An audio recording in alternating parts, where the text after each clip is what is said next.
DA got that dope. That ain't the baby, that's No, my what it is, baby. what it is, what it is. Your girl G here. Thank you for tuning back into my channel. Y'all, you know what time it is. Episode of Daily Squeeze. Gotta get it popping because, man, Jamal sure does know how to set the internet ablaze, don't he? First it was Monique, because Monique ragtagged that ass on Gizelle on Real Housewives of Potomac. So Jamal felt like he was gonna have a comeback. But here's the thing, did it help his case or not? Like, what was the point of him doing this if you weren't going to denounce anything? Like, anything. I can't stand when people do lives and say a whole bunch of something with a whole bunch of nothing. Like, if you're going to come on there to clear your case, then come on and address the things that everybody is talking about and denounce them with facts. I can't stand people that do that. Like, what the freak you calling this live for if you wasn't going to actually talk about what everybody's talking about?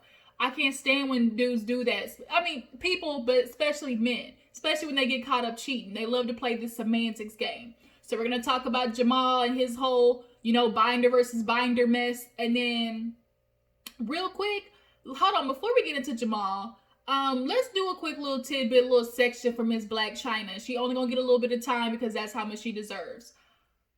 Y'all, you would swear Black Chyna has 9 lives. Like, have y'all seen her little teaser on WEtv, Black Chyna, My Life? And what pissed me off about, or I don't want to say pissed me off, but what just kind of had me looking like, really, bitch, was in the teaser when she was like, oh, this is going to be a story about how I became the most poppin' influencer from the bottom up. You think you know me, but you really don't. This is my life. And it's like, bitch, we do know you. Like, your life has been playing out every year since you got with Tyga. Like, we do know you. We know you and your mama love to hate each other, hate to love each other. We know you and your mama don't get along. We know your mama low-key jealous of you that you made it out the club and got this lifestyle and you're the one bankrolling what she got going on. We know that, cut the cameras, dead ass. Like, we know all of that. You were just literally on Zeus Network. Zeus gave you however much coin to sit there and fight with your mama in the kitchen. And now here it is, WeTV's picking this shit up because she couldn't get no airtime on E. Because we know the Kardashians blackballed her ass from E after she did all that fuck shit to RHOP. And they kept trying to give them a new show. And the Kardashians was like, no, like, we're not doing it. Y'all are toxic for each other. We're not going to give y'all a reason to sit there and act up. We're not doing it. So then, of course, we all know how Chyna went after the Kardashians. And we thought she was done for. We thought she wasn't going to get any type of, TV show, any type of what. And here we go, Zeus Network pick her up. We get that little tidbit. And now WeTV's picking her up. It's like she don't die. Like, I will give her that. Like, she knows how to bounce back, but she got all that cushion to fall back on, all that goddamn ass back there she done plumped herself with, full of chicken grease and canola oil. Like, bitch, she bounces back. I'll give her that much, but you still look like a Chucky doll. And you want to sit there and act like we don't know your life, but we absolutely do. We know that you slept with Rob, which is the Kardashians' brother. While you did that basically to get back at Kylie because she took your man at 17 years old. We know Tyga ain't taking care of his baby like that. We know Tyga literally is struggling to pay his bills. We know you apparently were struggling to pay one of your old landlords. You stay fighting Rob, beating his ass up. Like, we know you, Chyna. Like, what are you talking about? What have we not seen? I'm just not understanding. So y'all tell me, drop down in the comments, are y'all gonna watch her show? Or y'all gonna tune in to see what the madness is about? Are you going, like, what do y'all think about Black Chyna and her getting another show? Does she deserve to get another show? Do people really care? Like, do we want to know about her life, how she started from the bottom, now she here? Like, where do we want to go with this? Y'all drop down in the comments, let me know. Speaking of starting from the bottom, now we here.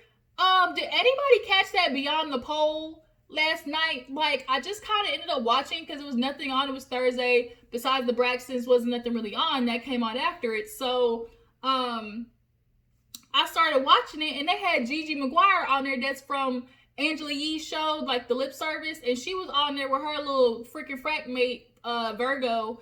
and all the strippers was on there fighting. I was like, let me find out. Like, boy, get out the club and still doing the same shit.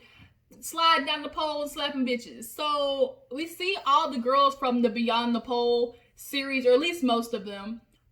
They had Miss Dime, you stupid, because you held that nigga down in jail, and he coming right back out to stay with you.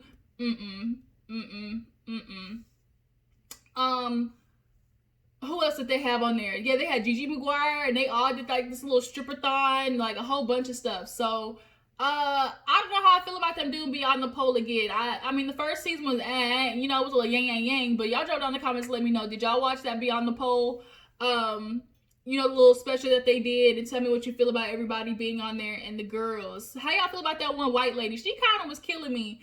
Cause she gave me real bad baby-ish. Like, I don't know why. She looked like she could be bad baby auntie. Okay? But yeah, y'all tell me if y'all watched that, tuned into that. It was a little something for Thursday. But y'all, let's get into the main event. You know, we gotta talk about Jamal Bryant. He done set the internet ablaze, y'all. Whew. Where do we go from here? Like, where do we go from here? Now Monique has, you know, done this huge read for filth on Gizelle Bryant. Partly, it's absolutely enjoying to watch. But another part of me is really embarrassed for her, because I'm sure never in her life has she been scorched this bad, because she's always been the light-skinned, green-eyed, you know,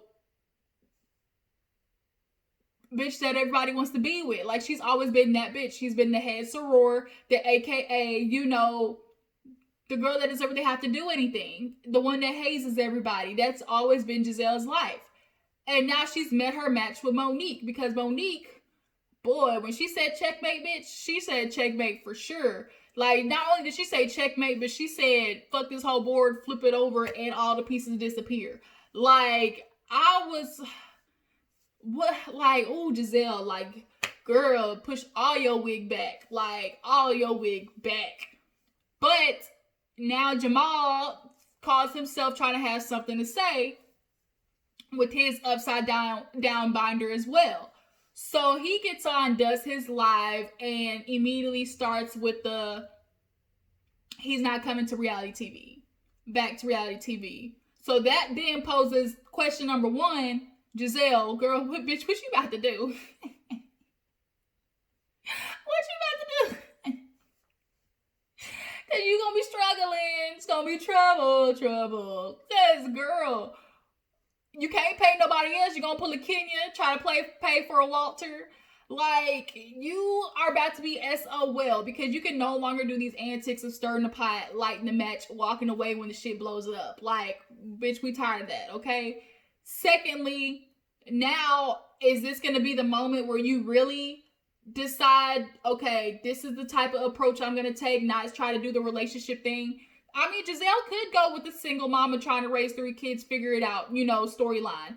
There are a lot of women who live that way. But she's gonna have to stop with the antics, though. Or at least as bad. But that's the problem, because, like, she stayed because she has no problem causing shit. But now it's like it's kind of backfired on her, because you were going in on everybody else's relationship, that now people are looking to do the same to you. You constantly in their relationship, so now, bitch, we gonna return the favor.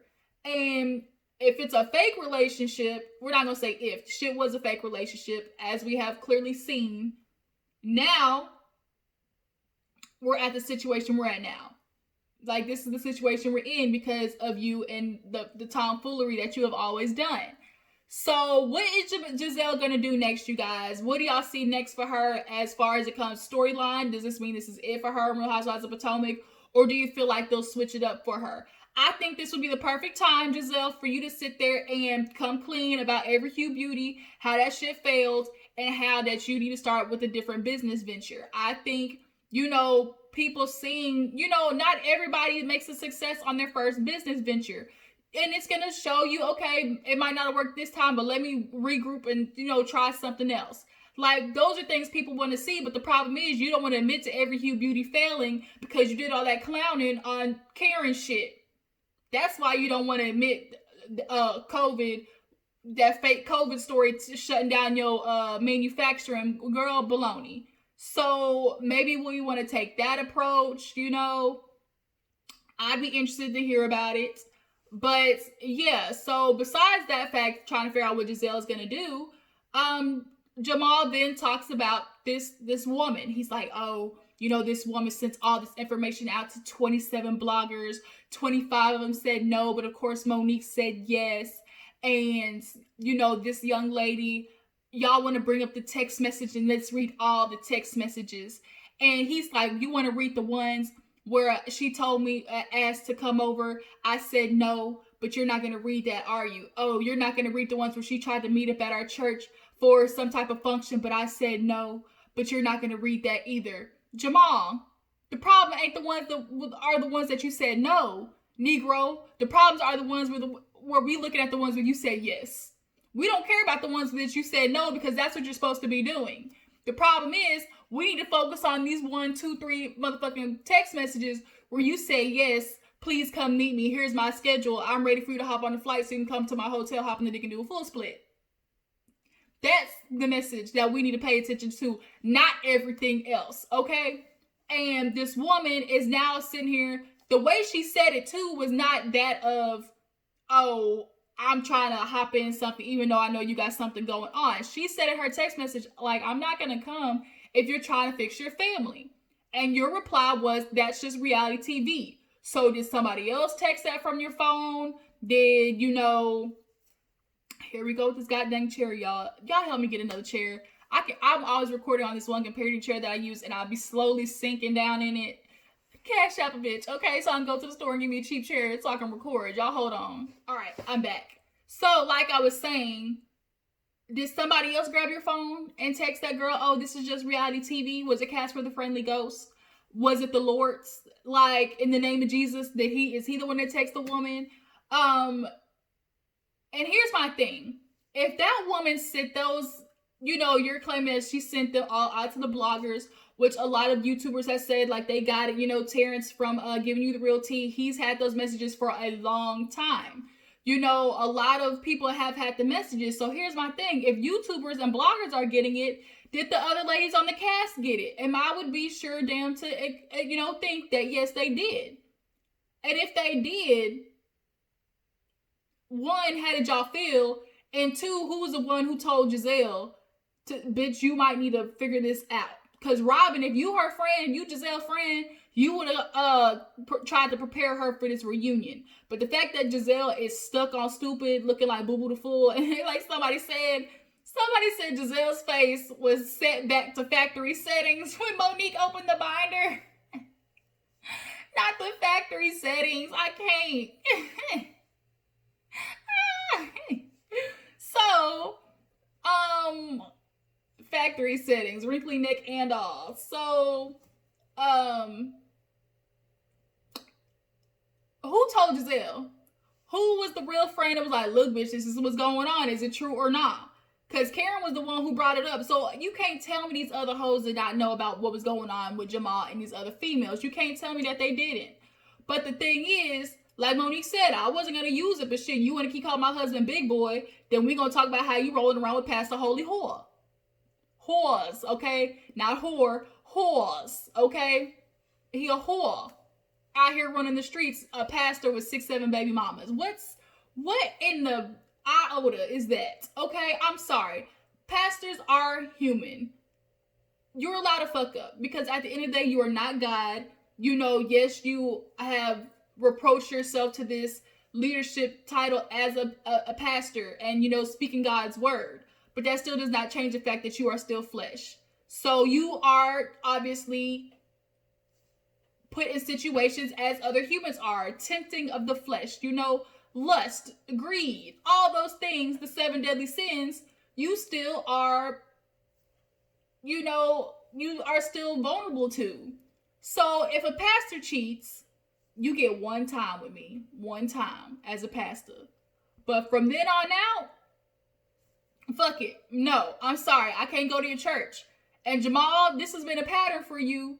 You cheated while y'all was engaged with Gizelle, and you cheated after. So at this point, no, I'm sorry. I cannot accept anything that the Lord is saying through you. I cannot. I won't. So now we have Monique, Jamal opening his binder and then going into how, oh, I was single, and when you're single, you get to date. And when you're dating, sometimes things work out and sometimes they don't. And a lot of people, y'all would have a funny relationship with words. Oh, y'all want to talk about a mistress, but a mistress is a woman of that somebody who is married, and I'm not married nor engaged. And it's like, who you trying to play, Jamal? Who you trying to play? Because the bitch might not be your mistress, okay? You want to play semantics. You might not be married nor engaged, but you were supposed to be in a relationship with somebody. You were supposed to be with Gizelle. So the fact that you're saying you're single, first of all, you lied, caught yourself up, you snitched on yourself, your whole operation, you just snitched on yourself, okay? You not single. You weren't supposed to be single. But, okay, so what? She not your mistress. She your side chick. She your wench. She your backdoor hoe. Like, she your cuddy buddy. She your friends with benefits. She your thought pocket. We know what it is. Any words you want to think of, that's what she is. She ain't got to be a mistress, but she can be D, all of the above, like everything else. So the fact that he kept trying to like play, oh, you're the one, y'all have funny relationship with words. No, nigga, you the one that got funny relationship with words, because you trying to talk around in circles and literally make everybody dizzy. Like Karen said, you one dizzy bitch. Like you are, but we not. We are clearly reading between the lines. So he goes from that, then to talking about the daughters and how, oh, the daughters, we have really good relationship. They're girls. So of course, girls and being teenager, they are working through emotions, and I've been there for them, and those girls at the end of the day are daddy's girls. Who's daddy's girls? Not the ones we saw on TV. Because at the sight of you and at the sound of you, these girls cringe. They cannot even look you in the eye sometimes. So I'm trying to figure out where daddy's girls came from. Because when I think of daddy's girls, I think of Tyler Perry movie. When them girls walked in the middle of the night to go see daddy on the other side of town. That's what daddy's girls do. Y'all, daddy's girl, that Tyler Perry movie, think it's just speaking of that, Idris Elba fine self. But that's a good Tyler Perry movie. I love Daddy's Girls. That's my movie. One of the Tyler Perry ones. But nonetheless, that is an example. Them girls walked in the middle of the night to go see their daddy. I nowhere think that these girls will walk 2 steps to see you in the other room. So not only is it that, they don't want to stay the night with you when they make it to Atlanta. They want to stay at a hotel. When the mom asks, how do you see them together? They're saying no. Like, don't try to fool us. Them girls are not daddy's girls because, one, you're not even making the time for them. Photo shoot, for example. He wants to bring up how production didn't really show, how he was delayed or like something happened to his plane, but they just wanted to make it seem like I left Gizelle high and dry. But you did. Here's my thing. Somebody who truly wants to make an effort to be somewhere thinks it all the way through. If you know you have photo shoot with these girls and Gizelle on the 15th, your ass should have been in on the 14th. If you're coming from Africa, you knew you had a long flight and you knew anything was possible, especially coming from Africa. Why wasn't it, and you a pastor, so you're supposed to be able to, be intellectual, intelligent, and think about, shit in advance. I know I got to be there on the 15th. Why am I going to wait to the 15th to leave all the way from Africa? I'm going to get on the flight the day before. That way I can go to sleep, take a shower, wake up refreshed, and be there for my family for this photo shoot. But the thing is, he can't come and take a photo shoot with Gizelle, her daughters, because that means he now has 6, 7 other kids that are now looking at him treat those girls a certain type of way. And so now the other baby mamas are going to be expecting that same type of treatment, love, and effort towards their kids, which they should. But the thing is, it's like, you're leaving these girls high and dry and acting like you're giving full effort. Because full effort is not just buying your daughters a restaurant. Full effort is being there to pick them up after school gets out, or being there to take them to the games, or just showing up and having movie night with them. Kids can have a strained relationship with their parents, but if a parent really tries to meet the child where they're at and show them consistency is a huge thing with kids. Those girls would slowly but surely, come forward to their dad. But the fact that they haven't means, Jamal, you are not doing your motherfucking job. Period, poo. On per. Rolling Ray. On per. So, here we go with this chair again. Y'all, I'm telling you. So like I was saying, these girls are expecting consistency from you. They're expecting respect from you. They're expecting integrity. And what you came on here with this live and did to me was not integrity, because you neither nor try to come and support Gizelle, but more to clear your name. Like, I don't think he mentioned Gizelle in there really, but once when it came to the whole Monique situation and the Gigi, and Gigi really being the one to spread the rumors, which something happened with Gigi. I gotta look into that. But yes, Monique definitely should have whooped Gigi's ass instead of Candace. But the thing is, Gizelle is the one who brought it to TV. What Gigi said, she's the one who came on and brought it up in her confessional. So yeah, all this stuff was bubbling, but Gizelle was the one who wanted to bring it to TV, which then brings me, we'll talk about that in a second. Let's finish with what Jamal said on his live. But he then goes to talking about how Chris got CTE, how Chris has been aggressive, security had to pull him off the ladies in the reunion. Then apparently, he's been real aggressive with Monique. I guess he was trying to allude to the fact that, he might be one of those extra manhandly type men. We can neither confirm nor deny that. We've never seen Chris just outright look very abrasive towards Monique. I mean, yeah, the last time he talked about the ladies, he definitely was tiptoeing on the line of real pushy aggressiveness, a little bit inappropriate for a man towards a woman. But it's understandable that he was angry. Not saying it was right, but what I'm saying, like, he was angry, so now we see why he was in that headspace. These bitches tried to say that his wife was cheating on him with a trainer and that the baby ain't his. That is some shit. But so was what Monique did, which is why I think Gizelle had no problem coming to TV and bringing the mess with her. So, yeah, before we get into that, though, so, yeah, Jamal said that he had CTE. He was abusive, possibly. What else did Jamal say? He talked about, how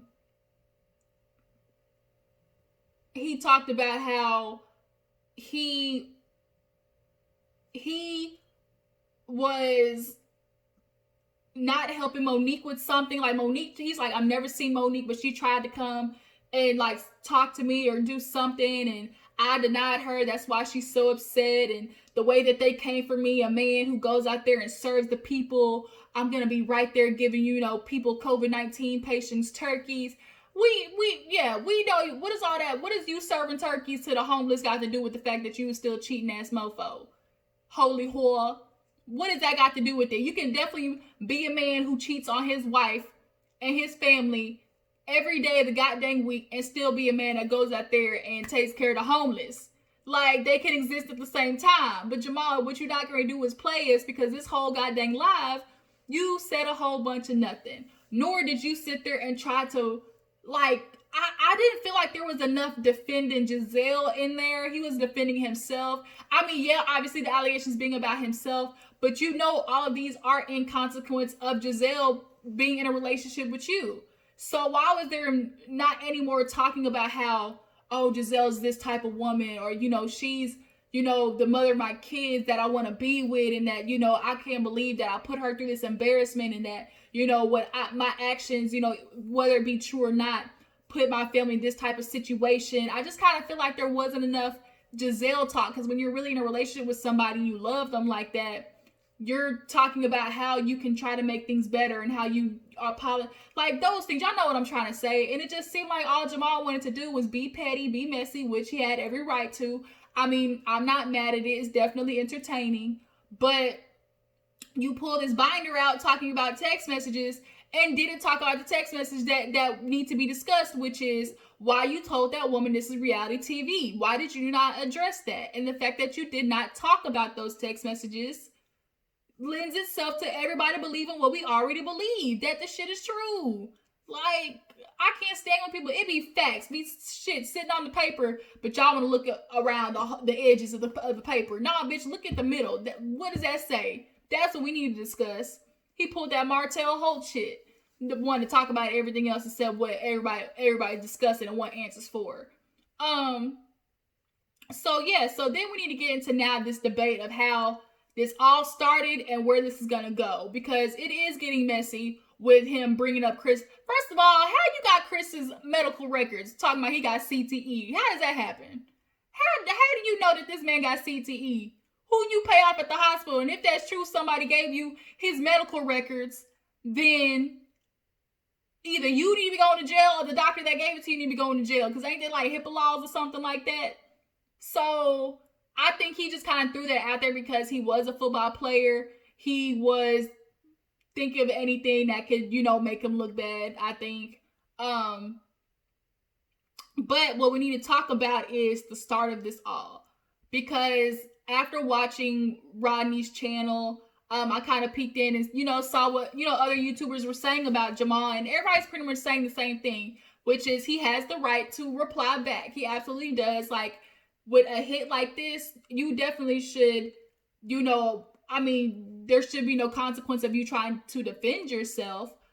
But we need to understand how we got here.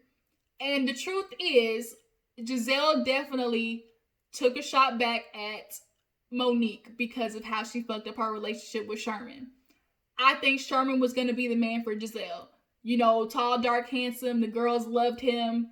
And she stole that from her. She, in essence, really did. She had a conversation with Kendall on national TV talking about how he cheated on his wife by getting his dick sucked in the parking lot by a prostitute. Did I just say that? Ooh, like, it was that bad. Like, when you say it out loud, it's like, damn. So now Sherman, one, is embarrassed. Two, has to deal with the backlash from that, whether it be, personal or business. And all because Monique didn't think about necessarily, like, she was trying to get at Gizelle, but once again, it's collateral damage with Sherman.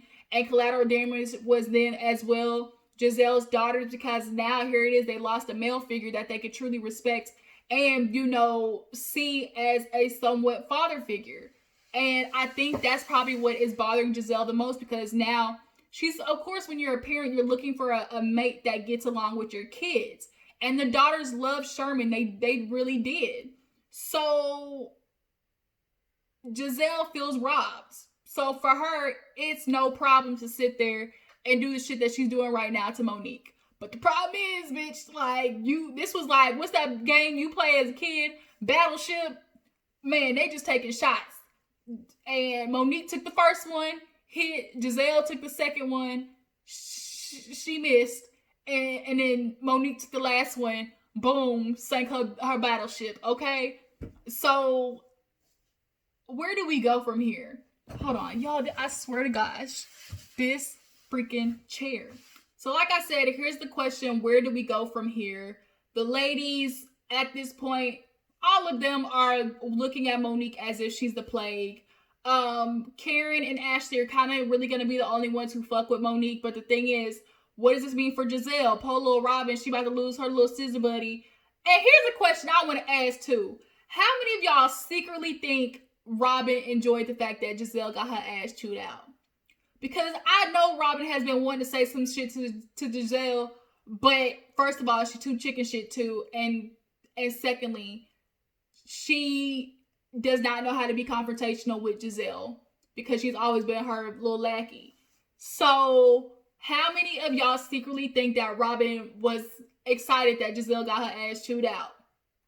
I wouldn't be surprised if deep down, just a little bit of it was satisfying to her, because not really did she come to her defense, if any, besides saying, what do you get out of this? Like, she didn't try to say, that ain't true. You're not going to do my friend like that. She didn't do none of that, which then also makes me believe that she got them text messages too and she knows about it, but did she ever confront Gizelle about it?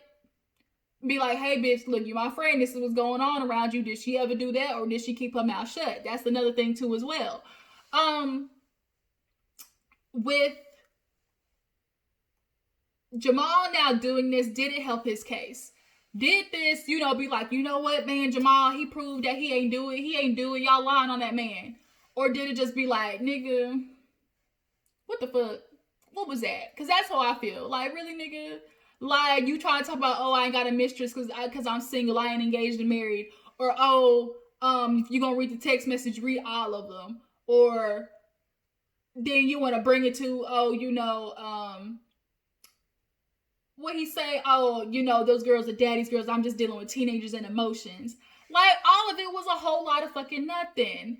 But where do we go from here is the thing. Like, is Monique gonna come back and talk about, oh, nigga, why you talking about my husband in CTE? Or alluding that he's beating me? I really hope Monique and them stop. I really hope that this is the last of it. Because it's right now it's at the point of no return, firstly. And secondly, now does this mean that Candace already isn't fucking with Monique? She's claiming that she's not gonna film with her. But the next season, there's no way Monique is coming back. But what is so ironic about this is that how we started with Gizelle being the one to come for Monique. And here it is, Monique is finishing it. Because we all know from the get-go, she did not mess with Monique for whatever reason. Ever since that bitch said, no, I got 4 houses, Gizelle, was coming for her. So Monique, for her to knock her down, not only knock her down a few pegs, but knock that bitch down to her knees, Gizelle's gonna have a hard time recovering from this. And nobody feels sorry for her slightly. I mean, I feel sorry for her kids, but I do not feel sorry for Gizelle because you have been doing this shit to everybody. Coming for Karen and Ray, Blue Eyes, Uncle Ben, tax reform, all this shit. You don't remember that, Gizelle? Coming for Robin, her husband, embezzlement. Coming for Ashley and Michael Darby, that shit too. They kind of deserve that because he a pedophile. But, what I'm saying is you definitely had your hand in the pot of everybody else's relationship. So, it ain't fun when the rabbit got the gun and everybody can put 20 on 10 when it comes to your relationship with Jamal. Because at this point, it is disintegrated and you have nowhere else to go. What are you gonna do, Gizelle? What are you gonna do? Oh, no. It's gonna be rough for her, y'all.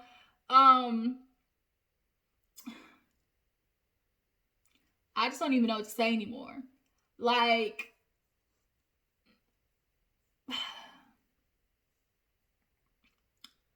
If they take Gizelle off, who comes on? Is Sharice gonna make a comeback? Or I think what they're gonna do, Gizelle is gonna lose being a housewife, but she's always gonna be a friend of the show because Robin. She's gonna be a friend of the show because Robin and Candace are still going to film with her. So I think that's what's going to happen. But who they replace her with is, up in the air. That's up for debate. So, Jamal, y'all, how do y'all feel about him and his live? Do y'all feel like he said enough to prove his innocence and defend him in Gizelle's honor? Do y'all feel like after this that Monique and Chris should reply or are going to, clap back at him? And Jamal, to be a pastor, quit trying to fucking play, folks. In the name of the Lord, all this type of stuff. I'm from Maryland, but I'm from Detroit. And, oh, you got my number, but I got your address. Nigga, what you gonna do? Gonna beat him up with your shepherd's cane? Go to his house, nigga, you ain't beating Chris up. So, what, you got shooters in the back? What, you gooder now all of a sudden? You are gonna, at this point, both Gizelle and Jamal about to be struggling because who's gonna be trying to donate to him after this? Shit, not I. But yeah, you guys, that was the episode of Daily Squeeze. Went on a little bit longer than I expected, but it was just so much going on. It was juicy, okay? So y'all drop down in the comments and, discuss about everything we talked about today. How y'all feel about Jamal? What's going to be next for Gizelle? How do y'all feel about Black Chyna getting this new show on WEtv? Do y'all feel like this is a dud? And we just gonna wait for part 2 of Real Housewives of Potomac. It's gonna be on and popping. I appreciate you guys for tuning in. Before you go, make sure you like this video, subscribe to my channel. I'll catch all you guys later. Deuces.